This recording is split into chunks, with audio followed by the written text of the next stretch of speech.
कन्या राशि के साधकों, क्या आप जानते हैं कि आपके जीवन का वह महाक्षण आ गया है जब ब्रह्मांड स्वयं आपके सपनों को साकार करने के लिए उत्सुक है।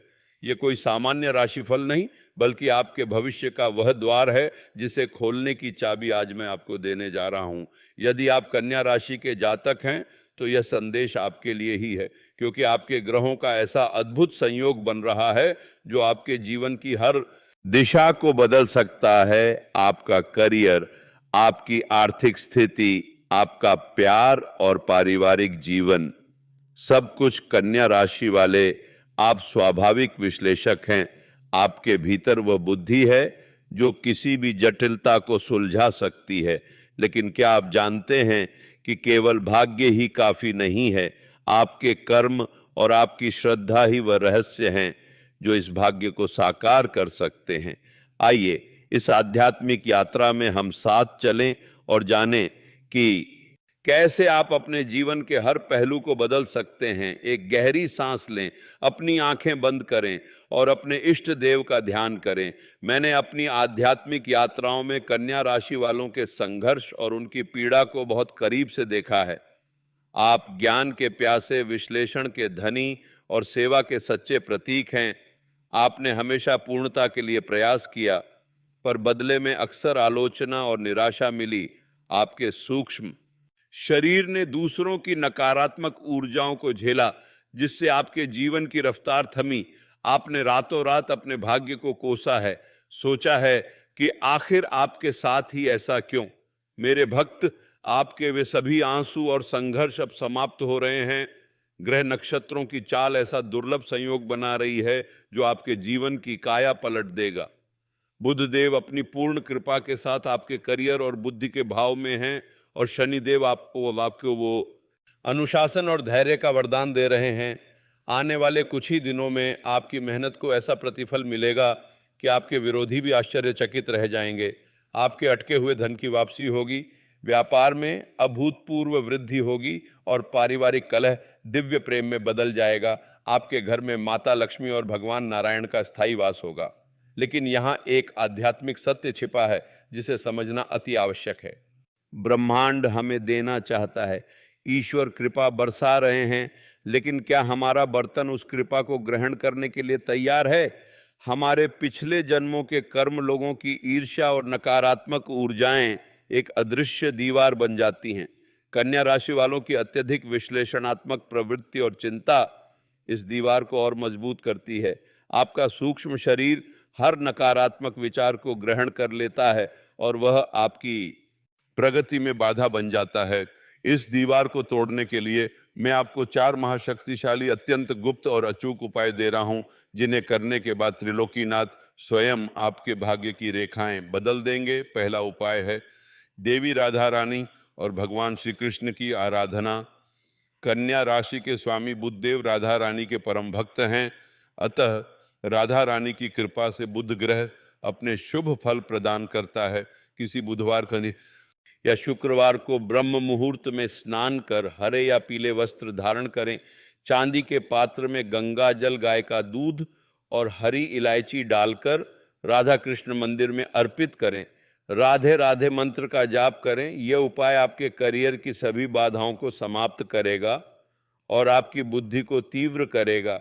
जिस क्षण आप मंदिर से बाहर निकलेंगे, आपको ऐसा हल्कापन महसूस होगा मानो जन्मों का बोझ उतर गया हो। दूसरा उपाय है माता महालक्ष्मी को आमंत्रित करने का विधान। कन्या राशि वालों के लिए हरा पन्ना अत्यंत शुभ होता है, क्योंकि यह बुध ग्रह का रत्न है। किसी बुधवार या शुक्रवार की मध्य रात्रि माता लक्ष्मी के समक्ष घी का दीपक जलाएं, अपनी हथेली पर हरा पन्ना रखें और एयूएम श्री ह्रीं क्लीं ऐं महालक्ष्मी नमः का 108 बार जाप करें।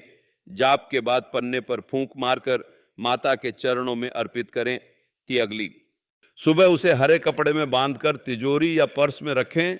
ये पोटली आपके धन को स्थिर करेगी, अनावश्यक खर्चे रुकेंगे और आय के नए स्रोत खुलेंगे। तीसरा उपाय है नकारात्मक ऊर्जा को नष्ट करने के लिए। कन्या राशि वालों की सफलता के प्रति लोगों की ईर्ष्या अधिक होती है। शनिवार या मंगलवार की गोधूली बेला में काले तिल और गुड़ को काले कपड़े में बांधकर पुड़िया बनाएं। इसे अपने सिर से पैर तक 7 बार घुमाएं और संकल्प करें कि सारी नकारात्मकता इसमें समा रही है। फिर इसे सुनसान चौराहे पर फेंक दें और बिना पीछे देखे घर लौट आएं। यह उपाय आपके वातावरण को शुद्ध करेगा और शनि देव की कृपा प्राप्त होगी। चौथा उपाय है मानसिक बाधाओं और चिंता के नाश के लिए। कन्या राशि वालों की सबसे बड़ी समस्या चिंता है। किसी शुभ दिन प्रातः कपूर जलाएं और उसकी ज्वाला में अपनी सभी चिंताओं को भस्म करें। चंदन की धूप जलाकर उसका धुआं अपने मस्तक और हृदय पर घुमाएं। तांबे के लोटे के जल को मस्तक पर छिड़कें। यह उपाय आपके मन को स्थिर करेगा, चिंता समाप्त होगी और आपके निर्णय अधिक सटीक होंगे। मेरे भक्तों, ये 4 उपाय कोई साधारण टोटके नहीं हैं, बल्कि वह ईश्वरीय ज्ञान है जो संतों ने तपस्या के बाद प्राप्त किया है। इन उपायों का प्रभाव तभी होता है जब आप इन्हें पूर्ण श्रद्धा और विश्वास के साथ करते हैं। श्रद्धा ही वह शक्ति है जो ब्रह्मांड को आपके अनुकूल बनाती है। पूर्ण विश्वास रखें कि यह आपके कल्याण के लिए है और सिद्ध होगा। संशय करने से मंत्र और उपाय अपनी शक्ति खो देते हैं। कन्या राशि वालों के लिए यह समय अत्यंत महत्वपूर्ण है, क्योंकि आपके जीवन का एक बड़ा अध्याय बदल रहा है। बुधदेव इस समय कन्या राशि में अपनी उच्चतम शक्ति पर हैं, जो हर 12 साल में एक बार होता है। शनिदेव आपके 6ठे भाव में विराजमान हैं, जो आपको अनुशासन और धैर्य का वरदान दे रहे हैं। आपकी कुंडली में बुध शनि योग बन रहा है, जो बुद्धि के साथ अनुशासन प्रदान करता है और जीवन में स्थिरता लाता है। इस योग का पूरा लाभ उठाएं। यह महाभारत के उस क्षण की तरह है जब अर्जुन के सामने कुरुक्षेत्र था और श्री कृष्ण ने कहा, कर्तव्य और आस्था पर दृढ़ रहो। आप स्वयं अपने भाग्य के सारथी हैं। जब आप अपने कर्म और धर्म पर अडिग रहेंगे तो कोई भी शक्ति आपको रोक नहीं सकती। आपका सूक्ष्म शरीर अब शुद्ध हो चुका है, आपके कर्म जागृत हो रहे हैं और आपकी लव लाइफ से लेकर करियर तक हर जगह सफलता आपके कदम चूमेगी। जो लोग आपको बुरा कहते थे वे आपकी उन्नति देखकर शर्मिंदा होंगे। आपका घर आनंद, समृद्धि और प्रेम से भर जाएगा। आपके परिवार में कभी अन्न, धन, वस्त्र और प्रेम की कमी नहीं होगी। आपके घर के आंगन में हमेशा खुशियों की किलकारियां गूंजेंगी। यही मेरी परमपिता परमेश्वर, राधा रानी और माता महालक्ष्मी से बारंबार प्रार्थना है। यह संदेश केवल आपके लिए नहीं, बल्कि पूरी मानवता के कल्याण के लिए है। यदि आपके हृदय में ईश्वर के प्रति सच्ची आस्था है, यदि आपको मेरी इन बातों से सकारात्मक ऊर्जा का अनुभव हुआ है, तो इस ज्ञान को अपने मित्रों, रिश्तेदारों और जरूरतमंद भक्तों तक पहुंचाएं, क्योंकि ज्ञान और भलाई बांटने से ईश्वर प्रसन्न होते हैं। जो लोग इस ज्ञान को दूसरों तक पहुंचाते हैं, उनके कर्म पुण्य बन जाते हैं। परमात्मा आप सभी का मार्ग प्रशस्त करें। ईश्वर आपकी सभी मनोकामनाएं पूर्ण करें। आपके जीवन में जो ग्रह गोचर चल रहा है वह अब अपने शिखर पर है। यह वह समय है जब आपको अपने विचारों और कर्मों की शुद्धता पर ध्यान देना है। अपने मन को सकारात्मक विचारों से भरें, बुरे विचारों को त्यागें और हर स्थिति में ईश्वर का स्मरण करें। यह आदत आपको हर संकट से उबारेगी। सर्वनाश से उबरने का एकमात्र मार्ग है कि आप अपने भीतर की नकारात्मकता को बाहर निकालें और सकारात्मक ऊर्जा को स्थान दें। जब आप गरीबी और अमीरी के भेद को भूलकर ईश्वरीय कृपा पर ध्यान केंद्रित करते हैं तो ब्रह्मांड मार्गदर्शक बन जाता है। अपने करियर की हर बाधा को आप आत्मबल से पार कर सकते हैं। अपने गृह जीवन की क्लेश को शांत करें और लव लाइफ में सुख के लिए मन की शुद्धता बनाए रखें। जो लोग आपको पीठ पीछे बुरा कहते हैं उनके लिए क्षमा भाव रखें, क्योंकि वे आपके विकास का कारण बनते हैं। जैसे भगवान ने सबको समान दृष्टि से देखा, वैसे ही आप विपरीत परिस्थिति को अवसर के रूप में लें। आपका ग्रह गोचर अब पक्ष में है। जो भी कष्ट है वह समाप्त होगा और आप उस पार के सुख को प्राप्त करेंगे। यही समय है जब अपने जीवन में अच्छाइयों को अपनाएं। यह संसार रंगमंच है और आप इसके नायक हैं। आपके ज्ञान ने आपको हमेशा आगे बढ़ाया है और आगे भी बढ़ाएगा। आत्मविश्वास न खोएं, क्योंकि कन्या राशि वालों के लिए विश्वास ही आभूषण है। आपका उत्साह ताकत है और श्रद्धा ढाल है। हर क्षेत्र में पहचान बनाएं। जब सच्चे मन से ईश्वर की ओर रुख करेंगे तो वह दुख दूर करेंगे और जीवन को आनंद से भरेंगे। मैं आपसे कहता हूं कि आप आगे बढ़ते रहें, क्योंकि भविष्य उज्जवल है और सितारे पक्ष में हैं। जय माता दी, हर हर महादेव, शिवोहम शिवम। यही प्रार्थना है कि आप सुखमय और समृद्ध हों, ईश्वर आपके साथ हैं, आपके पापों का नाश हो और मोक्ष की ओर बढ़ें, हर मोड़ पर सफलता मिले, यही सच्चा जीवन है। जब दूसरों की सहायता करते हैं तो ईश्वर सहायता करते हैं। निस्वार्थ भाव से भलाई करें। कन्या राशि के भक्तों, आपका समय बदलने वाला है। कठिनाइयां नई संभावनाएं लाएंगी। विश्वास रखें और आगे बढ़ें। ईश्वर का स्मरण करें और सकारात्मकता को आमंत्रित करें। आपके जीवन में हर पल खुशियां, हर दिन समृद्धि और हर रात शांति हो, यही मेरी ईश्वर से प्रार्थना है। AUM शांति शांति शांति। मेरे भक्तों, अब मैं आपको एक अद्भुत प्रेरक कथा सुनाने जा रहा हूं, जो कर्म के गूढ़ रहस्य को उजागर करती है और यह बताती है कि कैसे सही कर्म आपके जीवन की दिशा बदल सकता है। ये कथा है एक साधारण कन्या राशि के युवक विक्रम की, जो अपनी बुद्धि और विश्लेषणात्मक क्षमता के लिए जाना जाता था। विक्रम एक छोटे से गांव में रहता था और अपनी मेहनत से एक छोटा सा व्यापार चलाता था। वह हर काम को पूर्णता के साथ करता था, हर विवरण पर ध्यान देता था, लेकिन उसके जीवन में एक समस्या थी। वह अत्यधिक चिंता करता था। हर छोटी बात को लेकर वह परेशान हो जाता था। हर निर्णय से पहले वह सैकड़ों बार सोचता था और परिणाम के बारे में चिंता करता था। उसकी इस चिंता ने उसके व्यापार को प्रभावित किया और वह धीरे धीरे घाटे में चला गया।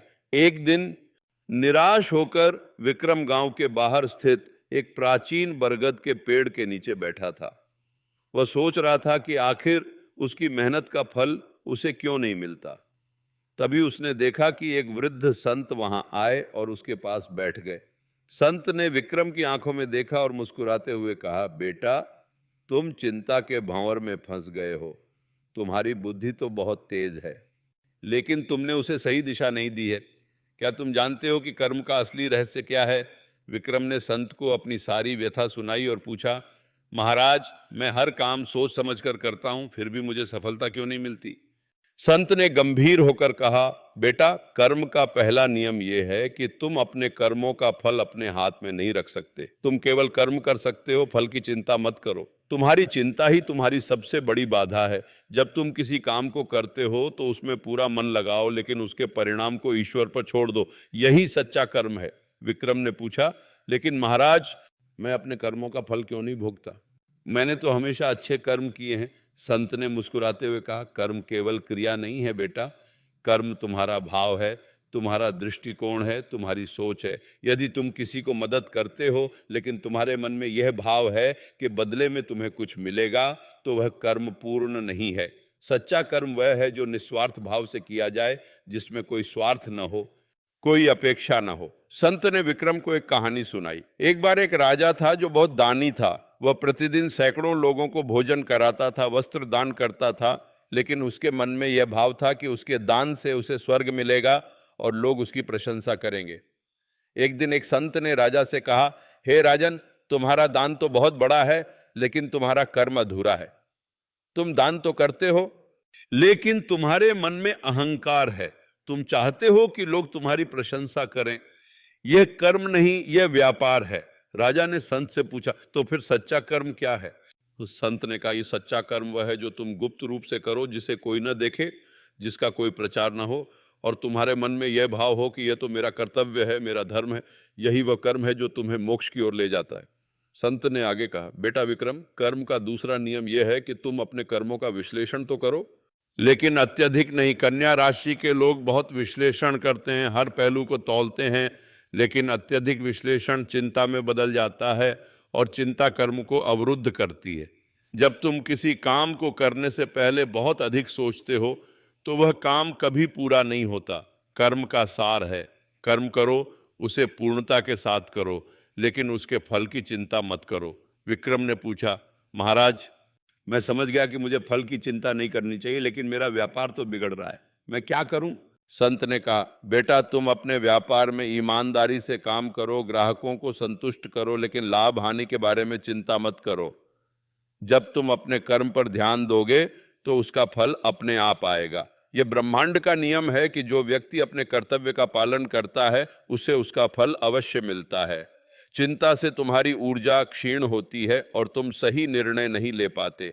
शांत मन से कर्म करो और परिणाम ईश्वर पर छोड़ दो। संत ने विक्रम को एक और कहानी सुनाई। एक किसान था जो बहुत मेहनत करता था। वह अपने खेतों में सुबह से शाम तक काम करता था, लेकिन जब फसल पकने लगती थी तो वह चिंता करने लगता था कि कहीं बारिश ना आ जाए, कहीं कीड़े न लग जाएं। उसकी चिंता इतनी बढ़ गई कि वह अपनी फसल का आनंद भी नहीं ले पाता था। एक दिन उसके गुरु ने उसे समझाया, बेटा तूने अपना कर्म तो पूरा कर दिया, तूने जमीन जोती, बीज बोया, पानी दिया, खाद डाली, अब तू चिंता क्यों करता है? जो होना है वह होगा, लेकिन तू अपने कर्म से संतुष्ट होना सीख। यदि बारिश आई तो फसल बच जाएगी, यदि नहीं आई तो अगली बार बेहतर प्रबंधन करना। लेकिन चिंता से तो फसल नष्ट होती है और तू भी नष्ट होता है, कहीं कीड़े न लग जाएं। उसकी चिंता इतनी बढ़ गई कि वह अपनी फसल का आनंद भी नहीं ले पाता था। एक दिन उसके गुरु ने उसे समझाया, बेटा तूने अपना कर्म तो पूरा कर दिया, तूने जमीन जोती, बीज बोया, पानी दिया, खाद डाली, अब तू चिंता क्यों करता है? जो होना है वह होगा, लेकिन तू अपने कर्म से संतुष्ट होना सीख। यदि बारिश आई तो फसल बच जाएगी, यदि नहीं आई तो अगली बार बेहतर प्रबंधन करना। लेकिन चिंता से तो फसल नष्ट होती है और तू भी नष्ट होता है। संत ने आगे कहा, कर्म का तीसरा नियम है, तुम अपने कर्मों का परिणाम दूसरों पर नहीं थोप सकते। यदि तुमने किसी की मदद की और उसने तुम्हारा एहसान नहीं माना तो निराश मत हो। तुमने अपना कर्म कर दिया, उसका प्रतिफल तुम्हें ईश्वर से मिलेगा, उस व्यक्ति से नहीं। कर्म का असली सार यह है कि तुम अपने कर्तव्य का पालन करो, चाहे उसका परिणाम कुछ भी हो। जैसे भगवान श्री कृष्ण ने अर्जुन से कहा था कि तुम युद्ध करो, चाहे तुम जीतो या हारो, परंतु युद्ध करना तुम्हारा धर्म है, तुम्हारा कर्म है। विक्रम ने संत की बातों को हृदय से लगा लिया। उसने अपनी चिंता को कम किया, अपने कर्म पर ध्यान देना शुरू किया और परिणामों की चिंता करना छोड़ दिया। उसने अपने ग्राहकों को बिना किसी स्वार्थ के संतुष्ट करना शुरू किया, उनकी समस्याओं को सुलझाने में अपनी बुद्धि का उपयोग किया और धीरे धीरे उसके व्यापार में सुधार होने लगा। लोग उसकी ईमानदारी और सेवा भावना से प्रभावित होकर उसके पास आने लगे। उसने ये भी समझ लिया कि जो उसके साथ अन्याय करता है उसे बदला नहीं लेना चाहिए, बल्कि उसे क्षमा कर देना चाहिए, क्योंकि क्षमा भी एक महान कर्म है। जब विक्रम ने क्षमा का भाव अपनाया तो उसका मन और भी शांत हो गया और उसकी बुद्धि और भी तीव्र हो गई। एक दिन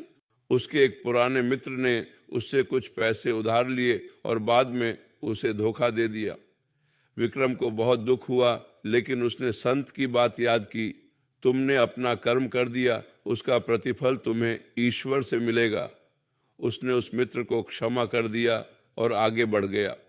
कुछ महीनों बाद उसे एक बड़ा व्यापारिक अवसर मिला, जिसने उसके जीवन को पूरी तरह से बदल दिया। उसने महसूस किया कि उसका अच्छा कर्म उसके पास लौट कर आया है, भले ही उसने कभी उसकी उम्मीद नहीं की थी। उसकी चिंता अब शांति में बदल गई थी, उसका विश्लेषणात्मक कौशल अब रचनात्मक हो गया था और वह अपने जीवन का आनंद लेने लगा था। संत की शिक्षा का सार यह था, कर्म करो, फल की चिंता मत करो, निस्वार्थ भाव से सेवा करो, क्षमा करो और ईश्वर पर भरोसा रखो। जब तुम अपने कर्म को पूर्ण श्रद्धा और समर्पण के साथ करते हो तो ब्रह्मांड स्वयं तुम्हारी सहायता के लिए आता है। यही कर्म का वह रहस्य है जिसे जानकर विक्रम ने अपना जीवन बदल लिया। आज वह एक सफल व्यापारी है, एक संतुष्ट आत्मा है और अपने ज्ञान को दूसरों के साथ बांटता है। वह दूसरों को सिखाता है कि चिंता मत करो, केवल कर्म करो और ईश्वर पर विश्वास रखो, क्योंकि जो होता है वह अच्छे के लिए होता है। यही कर्म का सच्चा ज्ञान है।